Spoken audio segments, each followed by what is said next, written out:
Welcome to Gaming with MJ and Blue. Let's talk gaming. That's right, ladies and gentlemen. We're here as a podcast all about gaming. We talk weekly news on Minecraft as well as following the continuing production of Hytale. But that is not the only two games we talk about. We talk about all types of games and gaming topics, anything past, present, future. Also, PCs, consoles, phones, your washing machine. If you can play a game on it, that's good. So let's get into it.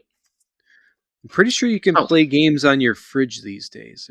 yeah. I mean, You people have Doom running on the know, fridge and toaster, and they've got Doom running on a pregnancy test.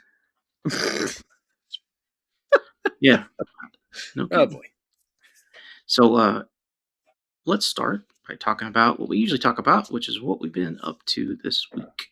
So this week, we've had an explosion of cats at our house, so we're just dealing with that mostly, and that's it's an overload of cuteness.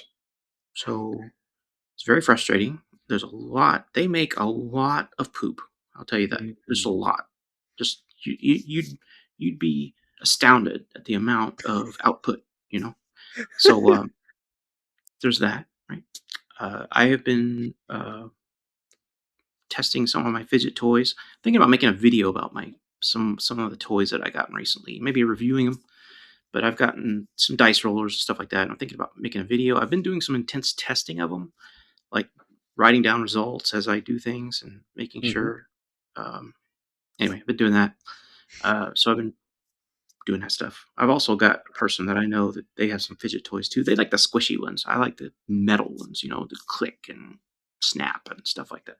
Noise, get the noise feedback and stuff. So that's pretty much what I've been up to. Other than like, I've been doing a little Minecraft. I've been editing the.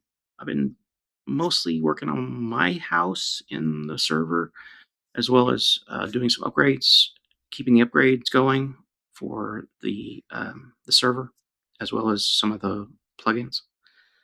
And then I've been playing on the side, a little bit of Hard Space Shipbreaker too. Still love it. I'll probably get bored at it and then not touch it for another year, like I usually do.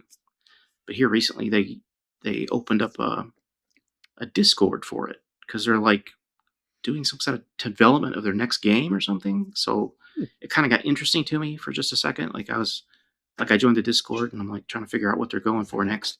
So anyway, I'm kind of piqued my interest in it again. So I'm playing it again for a while. We'll see how it goes.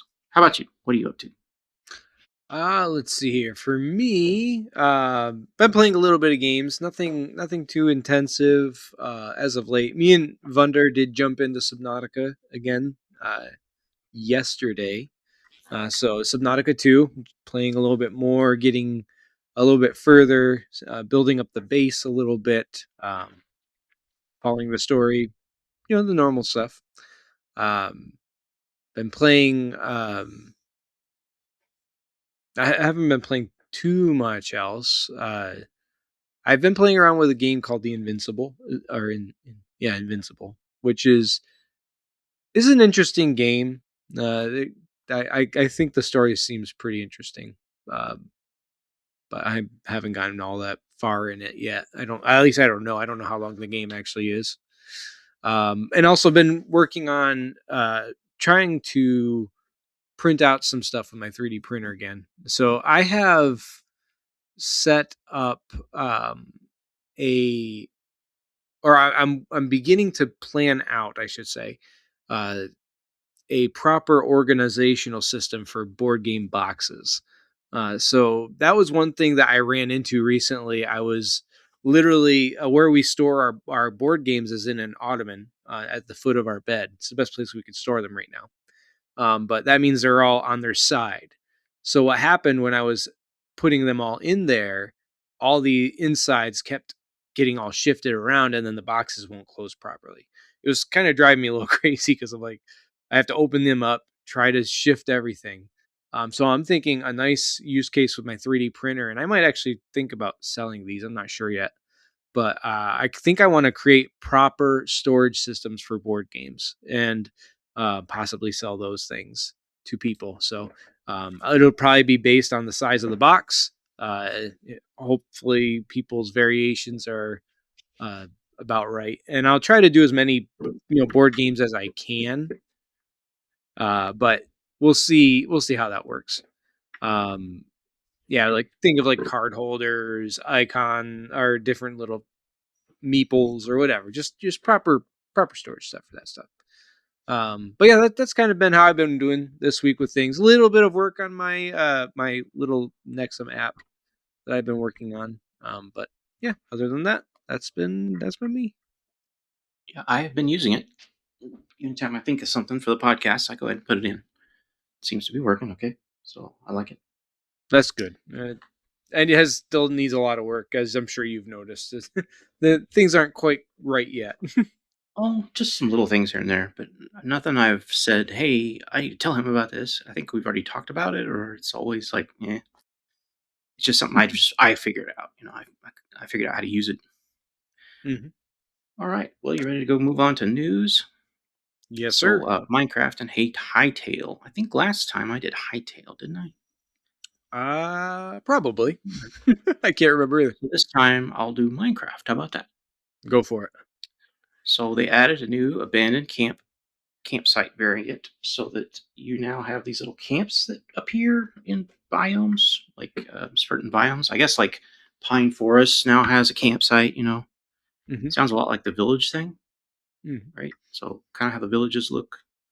Although there's not a biome that matches every village. Like there's not a specific village for every biome, right? There's There's biome that don't have villages. 2 yeah, there's 2 that are missing right now. I think that's the Yeah, jungle and the swamp, because they have villagers, but they don't actually have villages. It's kind of yeah, funny. yeah, yeah. So I look forward to filling that out, kind of make it more interesting. Also, the world options button has been moved where it can now open to land. So stop it. Okay, fighting a cat, of course. They love like computers. They love computer stuff, right? It's like to chew Mhm. it and play with it and whatever. Little things swinging everywhere. It's just too tempting. So now that's accessible from the pause menu. So the world options screen now has sections for general and multiplayer. So that's good. They're filling in the whole multiplayer type thing, Mhm. which is a lot like Hytale. I know. I guess they're kind of playing off Hytale a little bit, learn a little bit about their successes, like how they're going. So to me, that seems like a like it's inspired them. The general section contains the same options as used to. I assume, like you got your seed button and stuff like that. And then the multiplayer section contains the things that are just specific to multiplayer. Being able to have people join and what kind of commands they can use, and of course you need a port number, you need that kind of stuff. So it kind of makes sense. How about Hytale? Anything cool? So with Hytale, yeah, their latest update, they just a few features, bug fixes, that kind of thing. Silly stuff like this first one I thought was very very funny because it was Oh, the poop kind thing. of Yeah, this. Yeah, it says thrown poop no longer deals damage. So I guess if you could throw poop at people, or it would cause damage. Uh, I'm not sure that would apply for cat poop because eh, I've got you, my experience with cat poop this week, it's been thrown at you quite a bit, and huh? it could damage. I think maybe. Maybe. They also fixed several fluid rendering issues on the world map. So solid fluids such as lava now appear opaque instead of blending into the terrain. Stacked fluids such as water above lava now blend correctly. Fluids suspended over empty space are now visible. And thin single layer fluids are now visible as well. So they're working on their map system a bit. Dedicated servers now recover on their own when the main world crashes. So before a crash could leave the server unjoinable and kick everyone until an operator reloaded the world or restarted the process. So this was a good fix because that would cause a lot of issues. And also, entities will no longer phase through fences and other blocks. Definitely not something you want to run into. So just a few little hightailed details here and there. Obviously, nothing as big as last week with all that big reveal as far as what they're working on. So that was kind of pretty interesting to me. They just as far as last week. So this week, yeah, there really wasn't a lot of extras. Bug fixes. Some bug Hmm. fixes. I guess with the fence thing and the blocks and Hmm. okay. All right. Well, let's move on to general news then. This first one is mine, so I'm going to go ahead and talk about that. AMD introduced a new air quotes budget GPU. Okay, so they've got not only that, but they've had to raise all the prices, of course, like everyone has.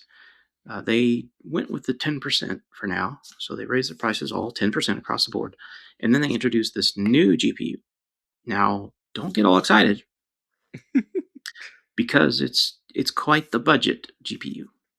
And I immediately thought when I heard about all the specs on it, I thought that sounds like a business desktop GPU. You know what I mean, like something you'd put into a desktop. That's what Hmm. it made me think of that anyway.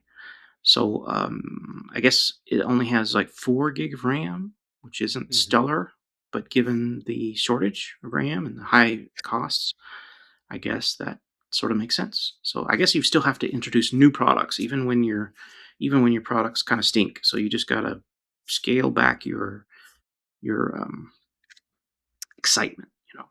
New Hmm. products, new GPUs. All right, let's go. Let's make the numbers go higher, right?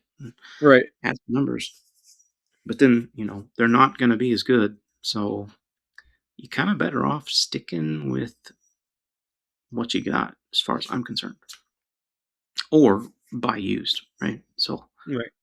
that's always an option. I've been kind of cruising market. I'm not in the market for it, but I have been kind of um, bringing up Facebook Marketplace and kind of looking around, eBay as well. Just looking, browsing, nothing else. Um, and that's all I had to say about that. I didn't like the idea of the 10% cost rise, but because those things never go back down, right? Yeah. It's not temporary. So bad news, really. How about Yeah. you? All right. So there's a few things related to, I guess, generative content in various things. So one thing was UGC platforms, like with mods, creator marketplaces, fan art hubs, are now going to face stricter authenticity checks when it comes to AI content. So advertisers are also demanding brand safe environments, pushing gaming platforms to filter AI slop and expect more verification systems for mods, AI, NPCs, and user generated assets. So they're really trying to make sure people are honest with what kind of content they're pushing out, which I don't think is a big deal. Quite honestly, if somebody uses AI, like, I mean, I don't really care. Like, that's fine as long as what you're producing is actually good. It's that whole slop thing that is the big issue. People that are just trying to throw garbage out just to make money is the real problem. And stuff that just really deceives people into thinking something is when it's really not. So yeah, I do see a lot of um, benefits to taking a little bit more accountability for what you're putting out. Um, so again, just hey, yeah, I used AI to help me with some of this. Good. Okay, that's good to know. I'm using AI to help me build my app. I mean, I'm not hiding that. So it's like, yeah, if people like it and they use it and it's functional, like, who cares? Right. Who cares if it works? Kickstarter is doing something like a little tag you can put on it. Like Mm, they make you put on it. If you how much are you going to use generative AI mhm, in whatever you're kickstarting, in your project. mhm. I guess that's good. Be transparent about it. Yeah, Was that all? that was mine. I think you had one more. Oh, I do have one more. Okay, so this one kind of came up in my news feed on a newsletter I'm on, and it's an article about children and their digital media use, and this includes video games. It specifically mentioned actually video games. A lot of it was about content and technology that you hand children. The idea being, parents sort of dislike handing a tablet to their children to say, "Hey, do something, you know, almost like a babysitter. Um, so there's also, on the other flip side of this, there are parents that absolutely refuse to allow their children to touch technology until they reach a certain age. And so there's a lot of back and forth of like, it's dangerous, it's not dangerous, it's okay, it's not dangerous. Well, we're going to put it in the schools. Okay, well, not my child. So there's a lot of arguing about this back and forth. Mhm. And this article, I thought, had a very highly researched approach. They actually went to libraries, interviewed parents, and they even took advantage of the time right there to say, what are you having your child do, to as far as consuming media and playing games or whatever on their tablets. So I thought it was pretty well researched. It's not heavy handed either way. It's just saying whatever you do, make sure it's context. Make sure the context is there. So put the context around it. For example, am I gonna just watch a movie? That's fine. Because anybody that's like 5 years old or less, typically that's what they do with devices is they just watch movies. They just watch cartoons, they watch movies, that's it. They don't really ever play much because they can't Mhm. quite understand it. Once they get beyond 5, they tend to start playing games and wanting to do things and clicking off the movie and going to other things. So the parent just needs to be aware of what's going on. So I thought it was fairly parent centric, this article. Mhm. You can find the article by just searching for the author and search for the title. The title was Children's Digital Media Use. And the name of the lady that wrote this, her name is June Abbas, Abbas. I assume I'm pronouncing that correctly. It's called Children's Digital Media Use. And it's published on Wiley, Wiley. So you can put in those search criteria into Google, and I'm sure it will find it for you. But she collaborated with a couple of other professors. She's a PhD, and I thought the article was pretty well written, and it takes a nice approach. It's not necessarily a no, hey, that's evil, stop doing it. Parents should do this. It's more like parents need to understand the context of what's going on, so that what's best for their child, at the Yeah. particular age that they're at, and what kind of media it is that they're consuming. So I thought that's a well written article. Hmm. All right, let's see what's next here. We have our tool of the week. Mhm. I will go ahead and talk about it. Talk about mine. Mine is going to be. I picked it based on our subject today, which is we're going to talk about board games. So I picked BoardGameGeek.com, and both of us remarked before we started the podcast that it's kind of got some age to it. It's a little long in the tooth as far as like it could use a facelift more or Mhm. less. I look at it as kind of an IMDb of the board game scene. Like if you're heavy in the board game scene, you probably go to boardgeek.com, boardgamegeek.com. It's probably one of your regular bookmarks or favorites that you go to on the internet. But it's a good place for me because I look at reviews. Like if I'm looking at say Amazon, even Amazon has its own reviews, and I may be there on Amazon and I find a board game that I'm interested in, I will go to Board Game Geek to look up the reviews. I won't look at the reviews on Amazon because I more trust the Board Game Geek ones. And they have things collected there. So, as old as it is, it does still provide useful tools. Like it shows you uh, what the material looks like that you're getting when you crack open the board game and look at it. It shows you like pictures of what's there. It gives you ratings of what people think of it, and I mean a lot of ratings, and some of them very detailed. It also you can buy, sell, how many people own it, that sort of thing. It also points to videos of where people are playing it. So if there's somebody on YouTube that does a review of it or does an actual playthrough, then it'll have a link to that. So I find that pretty helpful. And it covers a lot more than board games. Think of anything that's on a tabletop, right? So basically tabletop, not just board games. So any tabletop game is there. So it's worth looking at it.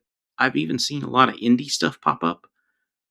Things that pop up on like itch.io and like drive-through RPG pops up there too, and it shows you like whoever's the author of this game probably has an account there and probably posted it onto boardgamegeek.com because that's why not free advertising, right? Here's my game, and I want to make a page for it. So I find it useful. How about you? So for me, I just picked another mod for Minecraft. This one is called the replay mod. I don't think I've ever talked about it, but there's a couple different mods that are available for Minecraft for recording video. Think of it like you're setting it up where you're just doing your work in the game, and you literally clicked on it to start the video. So what it's doing is it's recording your environment all around you.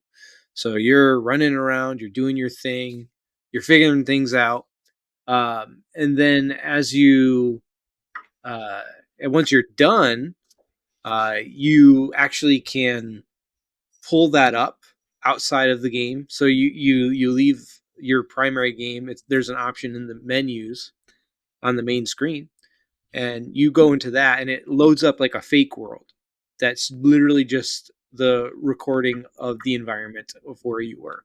So what you do is you set up camera locations, and you can actually follow along, and it'll film, quote unquote, what's going on in the environment.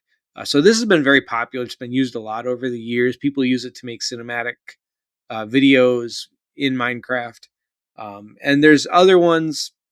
We won't talk about them now, but like there's one called Flashback, which has become, I think, a little bit more popular. It might be a little more, maybe a little more user friendly. I'm not sure. And then there's others as well. So there's a lot of really cool things for that is more for content creators. But if you strive to be, it could be a good mod to play around with. So that was pretty much my mod. That's how those YouTubers are doing those little tricks where they show a different angle suddenly of them walking by Hmm. or walking into a room or whatever. That's how It they makes do it. and it Mods like makes that. really good time lapses too. That's another big plus for mods like that. Time lapses are really good if you want to show people like from beginning to end a build that you're doing that you're working on. So pretty Okay, cool stuff. cool stuff. Appreciate it. Thanks for bringing that up. All right, are you ready to proceed to our main topic? We call this From the Minds of MJ and Blue. We need almost Let's like a do it. background music there, like whoa, or whatever. Bum, bum, bum. No. Boom, boom, boom, boom, like lightning or something. All right. So both you and I came up with some questions, mostly you, came up with What's some the good topic? questions to ask. The topic is board games versus video games, or more accurately, video games versus board games. So Either or. we'll, we'll just go through these questions and we'll discuss each one. Yeah. The first one I threw up was, what board games do you use? Do you use house rules, or are you comfortable? Do you do it a lot? Like do you take a game and say, okay, I know the instructions say XYZ, but we're gonna do XYZ A, B, C. Which ones do you like? And do you do that kind of thing? Or do you just play by the rules? Are you a by the book guy? For me, for the most part, I'm more or less by the book, but there are some games where we will have some slight, you know, I guess you could call them house rules. There's versions of games, like there's a card game that me and my family have played ever since I was very young. It's called Pitch, Pitch. I found out later on in life that a lot of people know that game. I thought it was unique to my family, but a lot of people know that game. However, after playing it with other people, I realized everybody had their own variations or ways of playing this game. So there very much is uh, a a little tease there for house rules, and I don't think I do it a lot, but sometimes you do. It's just might be just how you were raised. I know people have done that with games like Monopoly. just as an example. They might create their own little rules just to make the game a little more fun or interesting or whatever. So there's different things. There's different options. I tend to do normal play, but um, I'm not opposed to a little bit of house rules once in a while. My family has always altered Monopoly a little bit. Mostly we Mhm. play by the rules, but there's two things we do that are weird with Monopoly, and I think we're not the only people that do this because I have heard of people doing it before, and that's that any fee you pay, anytime you have a fee that you pay, and so that means like you have to pay a fee to, based on a chance rule or a, whatever community chest, draw. If it says anything about paying, then or like you get out of jail, you pay a fee. You have to put the money that you pay into the center of the game, and then if somebody lands on free parking, they get to collect all that money. Mm. So that's what we do. One of the things we do. The other Mhm. thing is that we allow. Um, you're actually limited to how many hotels you can put on the board by how many physical hotels there are in the game. So in other words, if you go to the bag and you pull out another red hotel and there's no more red hotels because they're all used up, then that's it. You can't have any. You can't have. You'll have to go out and buy 5 houses and throw those on there if you have enough houses, because houses is the same rule. If you go to grab a house and there's no more houses, then you can't build any more houses. We don't do that. We don't have any restriction. So we'll just kind of keep track, or we'll put little tokens on the board, or we'll say, like this one has a hotel on it, even though there's no more hotels. I will go ahead and purchase the fees, pay the fees, and get the hotel. I'm allowed to do it, Hmm. and that includes houses too. If I want to put 5 houses on, I'll put 5 houses on. I'll just mark it. I think we just keep track, like mostly we just like pieces of paper or like tokens or something. We'll just keep track of it. Hmm. But we allow as much building as possible. It allows Okay. for a much more interesting game. It does shorten the game slightly because you get your rich tycoon guy is going to get richer faster, right? So whoever's winning is going to win faster, Yeah. typically. Yeah. So I think it's safe to say we've probably played a little bit each with our own house rules games.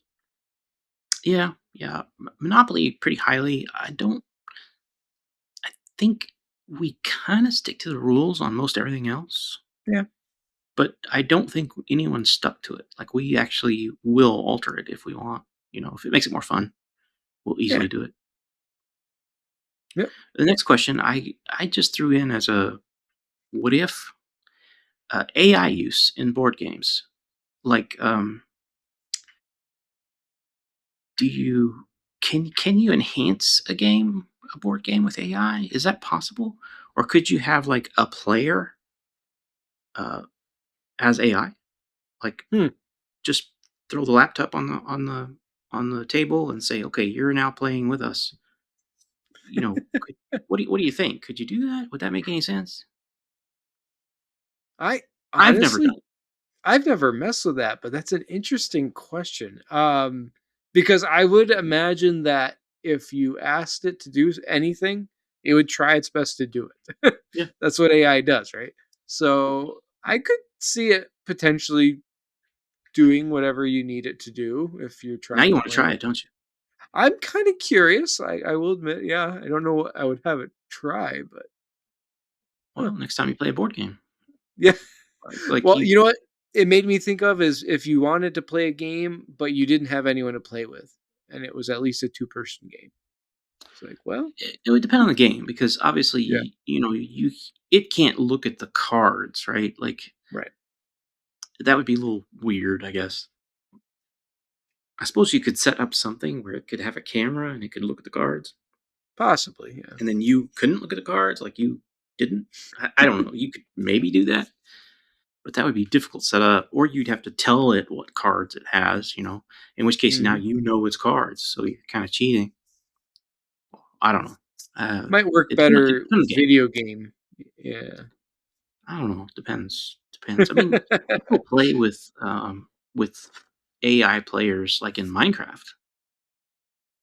They'll make up AI players and throw them in. I don't know how you Mhm. do that, but I've never tried it. It's never interested in AI me. AI bots or whatever, yeah. Yeah, I know that there's a lot of games out there that have bots that you can throw in to multiplayer. I don't know. I've never played them. I don't know, but it seems like it'd be interesting. Possibly depends on what the game is. I know that I've played like adventure games, and I was curious one time, and I told the game to give me an interesting game and walk me through it, like almost like a choose your own adventure kind of Mhm, book thing. I kind of had it do that, and it kind of took me down this rabbit hole, which was at some point it kind of got nonsensical, and mhm. I got boring. I played it for a little while because I was interested where it was going, but it just seemed like it was going nowhere. So I quickly got bored of it. But I don't know. I just wondered if you'd ever tried it or how interested you would be. I think maybe that'd be cool. See how Yeah, it does. yeah, they have to come up with some good use cases for it, I'd potential have to use think cases. about the games. Like, how could you play? Like, how would it play Clue, for example? Mhm, Because it knows its cards. Like, someone would have to sit out and play as the AI, like almost mhm. hold the cards for it and stuff like that. Tell it what cards it has. Right. I don't know. Maybe it'd be worth thinking about. We'll see. Right. Mm. All right. What is the next question? Are video games too convenient? Does digital play make us less social? I thought this was an Mm. interesting set of questions, because with video games, it's easy to just throw something up and play, but when you consider where games came from, it was a means of, you know, playing with people. So yeah, if our gaming has become mostly digital, and if you're not playing, let's say, a multiplayer game online, maybe it is a bit less of a social thing these days. At least that's been kind of my take on it. It has become less social to a degree. I don't know. It like I said, it doesn't. It does. This doesn't apply to multiplayer games because that's different. But we're just talking about games in general. I think overall I have played less video board games because I like video games. Hmm. I'll have to admit it. I Yep. do that. Uh, but I don't like board games less. Like Hmm. like if somebody in the family was like, "Hey, let's play board games," I would be the first to jump off my video game and go do it. So I guess it just depends. Yeah, that's true. I I mean, I think feel like it I would. ties. Yeah, and I think it ties into our next couple of questions too. I don't know if you wanted to get All right, into all right. those Let's move next. on and see how we do it. Are board games more human? Do they create better memories? So for me, I actually really liked these two questions because number one, having that ability to be in the same room with other people and playing something with interaction, uh, obviously it is more of a human thing. Like you're not, it definitely has that feel to it. And as far as better memories, I think some of the best memories I have playing games are board games because you get animated, you get jumping around, you get messing with people. Um, Sometimes you get frustrated with each other when they do something that messes your plans up. These happen, but I think they are definitely something that does create good memories, and I'm not saying video games can't have something similar to that, but I don't think it's the same. And I think that's really what we're meant to have is that human interaction, in person. For sure. Yeah, there's funny things happen during board games. With your family. So Hmm. it bonds. It takes that social bond and just makes it even stronger. Whereas Hmm. that could just probably be extremely rare in a video game. You'd have to be Hmm. playing multiplayer, and you'd have to have something funny happen, which I have, but I can only think of maybe two things that have ever happened in a video game that just cemented a memory in my head. So, you know, What could you say, um, that just, funny, odd, weird things that happen? Um, is it worth saying what they are? Like, have you ever had one where you've had, like, a really solid, good memory from a video game you played that was a core memory?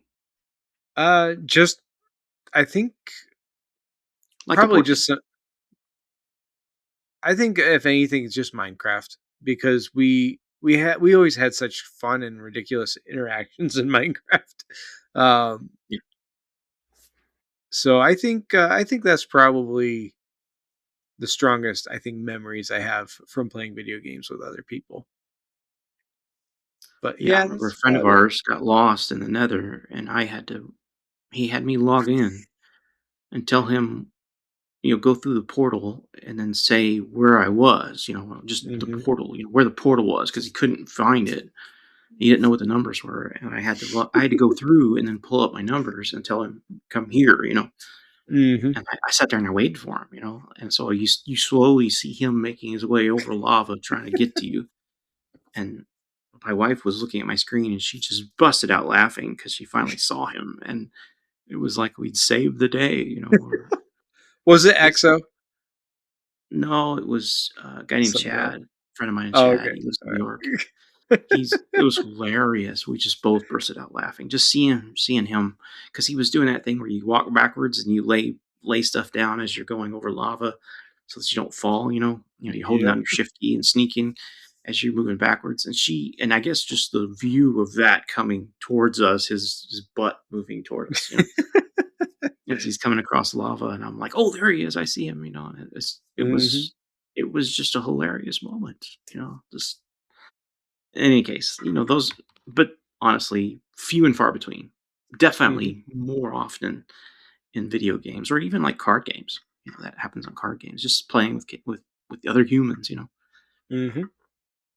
All right, this next point you made here, you want to read it or you want me to read it? Yeah, I'll do this one. It says so basically, board games oftentimes rely on strategy. That's kind of a big deal. So everyone in the game has the same information, they have the same tools, and they're working towards winning the game. Um, but then you look at video games, and I think video games. What do you think? Are they a little bit too dependent on updates in order to balance changes than actual full on gameplay? Because with board games, that's what you're working towards. In video games, like sometimes things break, and now I have to wait till the people who made the game make it send out an update. Um, so do you think that really makes a big difference in play styles and how you feel about gaming? It is definitely a caveat to buying early access because often Mhm, those games are not balanced yet, or if they are, they're balanced in a large way, but not details. So you'll end up facing some kind of weird issue at some point where you're like, why do I have 50 billion of these and one of those? mhm. When they go together. So things are not quite balanced, obviously, and Yeah. they will fix them, but it's just kind of like once it gets out of beta. So definitely that's a caveat to anytime you buy a early access, you have to make a mental note that this could be unbalanced. And with board games, it's built in because it's probably gotten way more playtesting Mhm, because it's been out there. It's been a physical game. You kind of play it. Whoever's making this game or published this game probably made them do like a lot of field testing. mhm. You would think publisher would insist on that. Whereas a publisher in a video game has way less insistence on that. As long as the game isn't a malware, it passes through the publisher, you know. So it'll get published, even though it's not balanced correctly. You have to work that out later. Yeah, So yeah, yeah, you're highly dependent on the technology in a video yeah. game. And So again, say we're you're playing a space game or something, and the economy is not working right, and it's just mhm, completely unbalanced, and somebody gets rich and everyone else is poor, or something like that. That happens. yeah. Yeah, and we're talking about like comparisons of you know things with the video games, things with board games, positives, negatives. Just trying to get a good feel of how we feel about these things, which is pretty important. Um, like just as an example, looking at our next couple sentences here of, or I mean, our next couple points that we have here. Uh, when was the last time, MJ, that you actually had a board game night with friends? Uh, technically, oh wait, I was gonna say with you guys. You Oh yeah, remember yeah, when we did tabletop simulator? Ye- Because I yeah, count that. I count yeah. that, That works. That works. Yeah. and that counts to me as just a board game night. That doesn't count as like video games. That counts as board game in my mind, in the way it Well, I feels. think we also played Archduke in person not too long ago. Yes, we did. So that's another thing too. That's really the last one. The one Okay. Yeah. before Yeah. that was probably at a gathering somewhere. Hmm. I think some people brought things, and anytime I see gatherings, I'm always tempted to like play what I've never seen before. Hmm. So it's like somebody brings some game like Code Name or something like that. And I'm like, oh, I've never played Code Name. Tell me how to play it. And Yeah. I Yeah. got to learn how to play it. But stuff like that. But S- yeah, they are So that, events. Like yeah, exactly. That's the thing with board games is like when you plan out a board game, it does, like you just said, become this big event. You got snacks, you got your friends, everybody's laughing, everybody's just having a good time. Now, the all other side, as far as video games, they have something kind of in the same way. They have a massive online communities. A lot of these games do.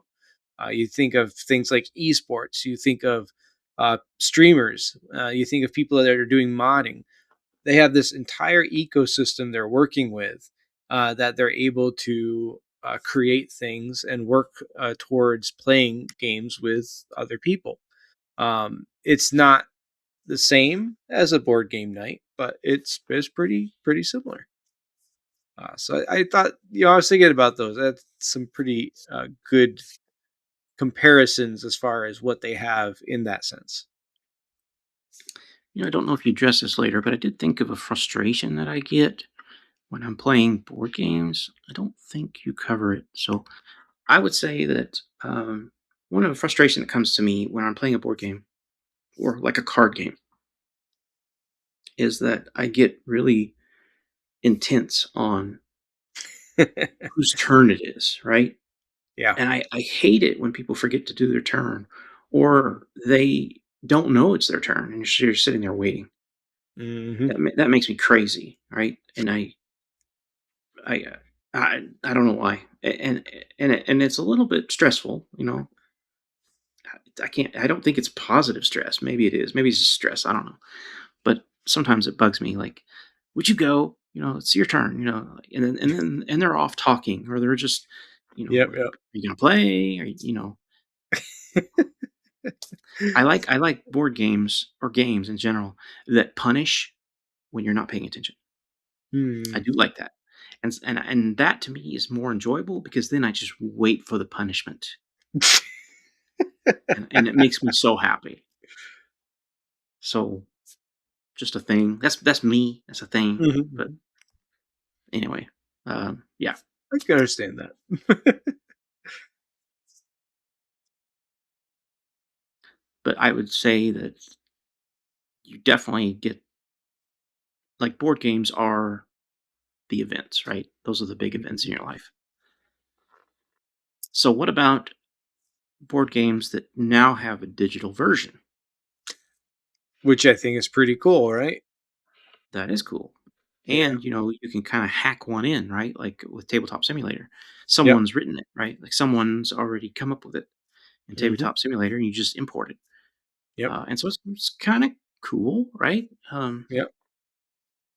Uh, Yeah, I we like that they have digital versions too. Like didn't we even play what did we play together? We play it's a train game. Ticket to Ride. We oh played yeah, Ticket yeah. to Ride, but we didn't use the board at all because I didn't have to go dig out my physical copy because it was just in there. Mhm. felt a little cheaty, because we didn't pay for it. But honestly, I own the game, so Yeah, that's I didn't feel bad. yeah. Same with us. We own it too. Uh, and my wife Vunder would tell me one thing that she likes about digital games is when you're playing a digital board game or card game. A lot of times the rules are baked in, and so you don't have to struggle to remember some of the rules. It'll either let you do something or it won't, and that's kind of a nice thing. Except if you end up playing it in person, because then it doesn't hold your hand like that. So now you're stuck trying to remember a rule that you'd have to do manually. So, there's some benefits to digital in that sense. If you're not interested in remembering every rule, they will manage the rules for you. Um, might not help you in the Yeah. long run, but it's a nice feature. Yeah, I think I like when the game is completely different. yeah. I prefer it better when they made a board game that's inspired from that video game, or they made the video game inspired from the board game, but not Hmm. exactly. It's got the same characters, same motif, same feel, some of the same rules. I like that best. And I specifically think about the game Root. I don't know if you've ever Yeah. played it, but Root is kind of like that, where you're sitting there and you're basically doing a tabletop.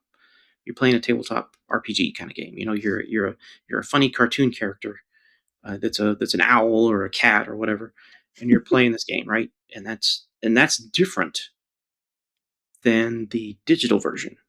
Yeah. So the digital version has those rules you're tied into, and it's specific, and you don't get to generate things, and you don't roll the dice and figure things out and build a world. It's already built, and you're just kind of stuck with it. Yeah.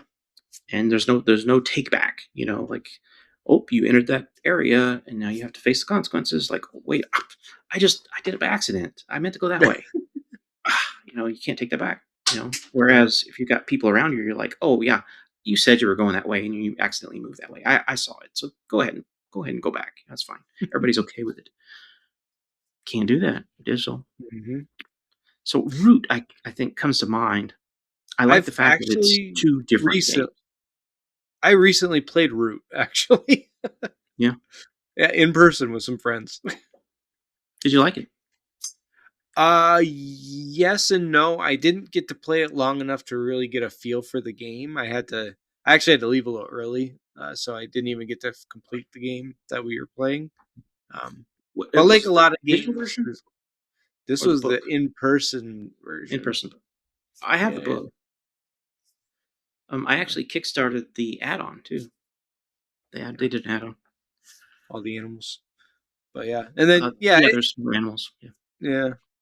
Yeah, so it is cool seeing board games that are digital, but then you also look at the twist there with video games. A lot of times these games actually borrow board game mechanics, right? So you can think of a bunch of different things that a lot of games, video games use. So even they are benefiting from the video game or the board game style, so to speak. Yeah. I mean, there is game theory in both, right? So it's the Hmm. idea of resource management or Hmm. chance or whatever, Um, Yeah. the idea of reaching That. out for risking something to get something, Hmm. Board game mechanics are same. Game mechanics are there, Yeah. I both think apply. turn-based is probably one of the most common things. Like that's pretty much what board games are is turn-based. As I've gotten older, I love turn based. I do a lot less. Like I like the turn based feel in Hmm. video games because it gives me a chance to think, and Hmm. I prefer to think of strategy rather than just like react to things and be a first person shooter or something like that. Like, oh, I picked the wrong thing, or I did this or did that. You know, give me, you know, even minutely. I twist, I crouch, I do this, I raise a shield, or whatever. Give me that because I want that, as opposed Hmm. to like, oh, where's the key for that? Okay, you know that I was just getting older is my problem. All right, so what's the verdict? Video games or board games? Ah, man, that's not something I can answer honestly. What about you? Do you have a preference? Uh, Both have their place, Yeah. and I tell you, if somebody said like I really mean it. Like if my wife comes in here and says, "Hey, we got friends over, and we're gonna start this board game. We're gonna play some Catan, Settlers of Catan." Like I'm sitting there playing Minecraft. I'm in the middle of something. I'm like, I'm quit. I'm good. I'm gonna go play, right? Yeah, yeah. Because I love it. Now if it was like I don't know, oh, we're just gonna do a little bit of a card game or something. Maybe I'll think about it. I don't know. But if we're gonna play something like I'm really interested in, like say we were playing Root or something, I'd be like, yeah, we're gonna go play. Let's go play. Or maybe if it was Settlers or something, I'd jump Yeah. at it because I love it. If it's Monopoly, I'd be like, really, Yeah, yeah. really, Chinese checkers, really, come on. But I think your statement's right here. I don't want to steal your thunder, but you did say something No, that's kind go of for it. that makes a lot of sense because you say one gives you epic worlds, and to me, what hit in my mind was light no fire, right? You've probably seen the previews of that game, right? Light No Fire, which is the No Man's Sky. Uh, Mm. Same people at Hello Games, their next game, which is called Mhm. Light No Fire. Um, it's looking pretty epic, Hmm. right?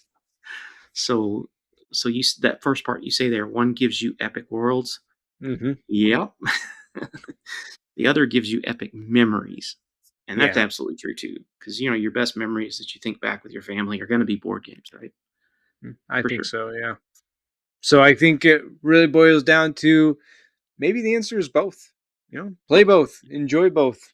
You Yeah. don't really have to choose. Um, Maybe you have a preference, but I think both have a perfect amount of enjoyment for you, no matter what you're getting into. So I think that really boils down to our end statements here. Which side are you on? So out there, why don't you send in a comment? Let us know. Are you a board gamer at heart? Do you love video games only, or are you a fan of both? Which game did you have that maybe ruined a friendship just because you guys got into an argument? We've all had arguments. It's okay. Uh, Yeah, drinking and board games probably not the that's best combination. not the smartest thing to do. No, no. I mean, for one thing, it'll kill your buzz and probably ruin your friendship. And I don't know why you'd do it, honestly. But Right, right. And finally, what was your best gaming memory? So if you want to share any of that with us, please do in the comments. We'd love to hear from you. and if you want to add any questions to our question lists, because we didn't think of everything, if you got something that's something to consider, I'd like to hear Yeah. it. So go ahead and post it. All right. So next week's going to be a little dicey. I Mm. think that I'm going to try to be solo. Well, not solo. I'm going to get one of our guest hosts that we've had in the past to do a host for me. Be a guest host. So one of our guests in the past is now going to do a guest host. Maybe we'll see. We're kind of looking at that. So I'm going to otherwise, be gone next week. So, yeah, Blue's going to be gone. So I may have the opportunity to try to do something. So we'll see. If so, then we'll do it. But our next topic that we're thinking about is performance versus accessibility. Do players actually want 4K, 120 FPS, or do they want just good games? I can Mhm. already tell you my answer, but I think I know your I'll answer. leave it. I'll leave it. You probably have a similar answer. I'm gonna It's very guess, possible. Yeah. but I know our listeners probably have their own opinion, and that's fine too. So if you want to pre uh, comment on our game on our comment on this video with an answer to that, we'll mention it. We'll see what we get. I'd be interested in people's opinions. All right. Anything else, man? No, I think I'm good. All right. Well, in that case, I'll wrap up with visit our website. It is mjandbluegaming.card.co. That's CARRD.co. CO. We have all links there as well as our emails and the email that you can email us, if you want to send us a question, or feel free to comment on the YouTube video. I don't think we can do commenting on the Spotify and other other things. But jump on YouTube and comment there if you like. Speaking of email, feel free to send us a message with those questions we mentioned or some other question. Share with us your gaming history, whatever your thoughts are on our episodes or a previous episode. Maybe you disagree with something we said 2, 3 episodes back. That's fine. Uh, we also appreciate the comments, and we'll also mention them. So if you feel like you got some value out of our podcast, please consider supporting us. We have a buy me a coffee account that is in our video descriptions. So go there and click it, and every little bit will help us if you want to improve the podcast. With that, I have been MJ. And I'm Blue. Have a good one, everybody. Bye-bye.